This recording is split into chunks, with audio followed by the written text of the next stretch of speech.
बिस्मिल्लाहिर्रहमानिर्रहीम। अस्सलाम वालेकुम। लाहौर के जायकों में खुशामदीद। तो जी नाज़रीन, आज लाहौर के जायकों में आपके साथ शेयर करने लगे हैं चने की दाल और करेलों की रेसिपी। तो दाल और करेले बनाने के लिए हमें जिन चीज़ों की ज़रूरत थी, सबसे पहले तो वो आपको बता देते हैं। हमने ली थी चने की दाल 1 पाव, जिसको हमने 1 घंटा भिगो दिया और फिर इसको साफ़ पानी में बॉयल कर लिया, यानी कि वो वाला पानी निकाल के तो हमने इसमें दूसरा पानी शामिल किया और इसको बॉयल कर लिया और फिर वो भी पानी निकाल दिया। हमने उतना ही पानी शामिल किया था जिसमें ये बॉयल हो गई, सिर्फ इसके ऊपर वो एक झाग सी थी, वो हमने उतार के और इसे फिर दोबारा से वॉश कर लिया। इसके अलावा हमने लिए थे ½ kg करेले, तो इनको हमने मोटा मोटा काट के इनको भी नमक लगा के रख लिया था और फिर इनको अच्छी तरह से धो के और इनका पानी निकाल। हमने कढ़ाई में ऑयल डाल के रख लिया था और ये मैंने पौने कप के करीब ऑयल लिया था। इसमें डालते हैं ये करेले। आँच को थोड़ा सा तेज़ कर देते हैं, मैंने बहुत कम रखी हुई थी। और इनको अच्छा सा मैंने फ्राई करना है, ब्राउन हमने इनको कर लेना है, पर ये बिल्कुल भी ना नज़र आए। और जैसे ही ये करेले हमारे फ्राई होते हैं तो इनको हम निकाल लेंगे और फिर इसी में हम तड़का बनाएंगे, यानी कि इसमें हम प्याज शामिल करेंगे और एक अच्छा सा हम मसाला बना के तो दोबारा से करेले और चने की दाल हम इसमें शामिल कर देंगे। दाल हमारी फुल डन से थोड़ी कम है, आप समझ लें 90% मैंने इसको बॉयल किया है, 10% हमारी दाल करेलों के साथ कुक हो जाएगी। थोड़ा सा पानी शामिल कर लेंगे और दाल और करेलों को रेडी। करेले हमारे फ्राई हो गए हैं, इनको निकाल लेते हैं और प्याज शामिल कर देंगे इसी ऑयल में।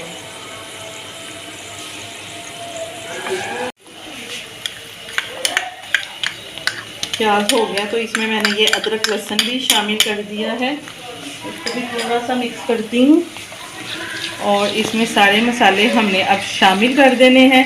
और ये अच्छा सा हम मसाला तैयार करके तो इसमें करेले और दाल भी शामिल करेंगे। ये चॉप हरी मिर्चें इसमें शामिल करेंगे और टमाटर,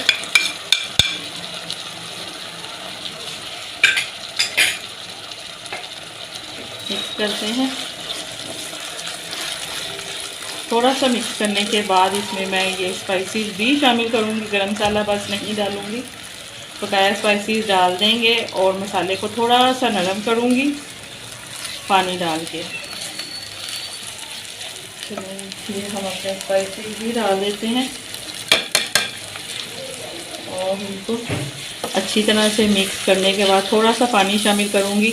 मसाले भी नहीं जलेंगे हमारे और टमाटर भी, और ये जो हमारा मसाला ये भी अच्छा सा नरम हो जाएगा।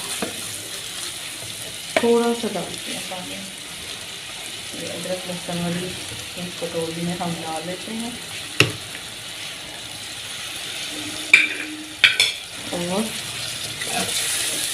इसको मिक्स करने के बाद के सारे मसाले हमारे जले ना और ये नरम हो जाएंगे। टमाटर मेरे बहुत सॉफ्ट वाले थे तो ये जल्दी हो जाएंगे। ढक्कन में लगा देती हूँ ताकि ये हमारे थोड़े से सॉफ्ट हो जाए। तो फिर इनमें पहले करेले डालेंगे और फिर साथ ही दाल डाल देंगे, ये अपनी स्टीम में ही नरम हो। करेले भी मैंने इसमें शामिल कर दिए हैं। मसाला देखिए कितना अच्छा सा हमारा तैयार हो गया था। तो अब मैंने इसमें करेले भी डाल दिए हैं, इनको मसाले के साथ अच्छी तरह से मिक्स करेंगे। करेले हमारे पके हुए हैं तो अब इसमें शामिल मैं कर लेती हूँ साथ ही दाल भी, और थोड़ा सा इसमें पानी शामिल करेंगे ताकि जो हमारी दाल में थोड़ी सी कसर है ये भी पूरी हो जाए। लेकिन पहले इसको अच्छी तरह से मिक्स कर लेते हैं।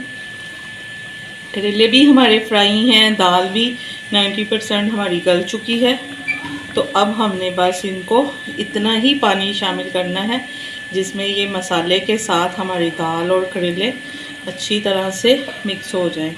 आप चाहें तो वैसे भी दाल इसमें शामिल कर सकते हैं, कि बॉयल करने के बगैर इसको वो, जैसे कि मैंने मसाला भुना है और करेले डाले हैं, ये इस तरह इसमें दाल डाल के तो आप इतना पानी डाल दें कि हमारी दाल गल जाए।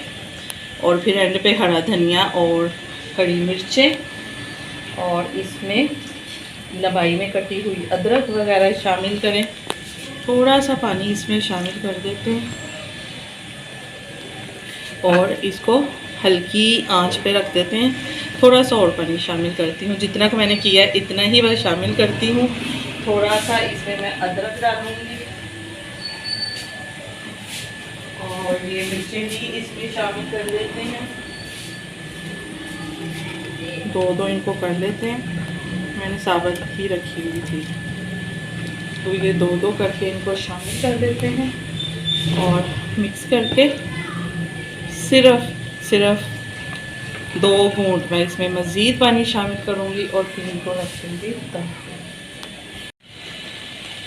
तो ये देखें दाल हमारी बिल्कुल गल चुकी है, जो कि हमारी थोड़ी सी कसर थी। तो ये देखें कितनी अच्छी सी गल गई है और ऑयल भी ऊपर आना शुरू हो गया है। तो थोड़ा सा मैं गरम मसाला इसके अंदर डालती हूँ। थोड़ा सा मैंने हरा धनिया इसमें शामिल भी किया था, थोड़ा सा हम ऊपर से छिड़काएंगे जब हम अपने सर्विंग बोल में निकालेंगे। तो ये मेरे मिक्स करते करते मज़ीद जो थोड़ी सी ग्रेवी है, बल्कि इतनी होनी चाहिए इसमें, अगर हम ज़्यादा इसको खुश्क कर देंगे तो ये बिल्कुल ही हमारी दाल ड्राई हो जाएगी। थोड़ा सा हरा धनिया भी डाल देती हूँ अंदर, थोड़ा सा हम गार्निश में यूज़ करेंगे।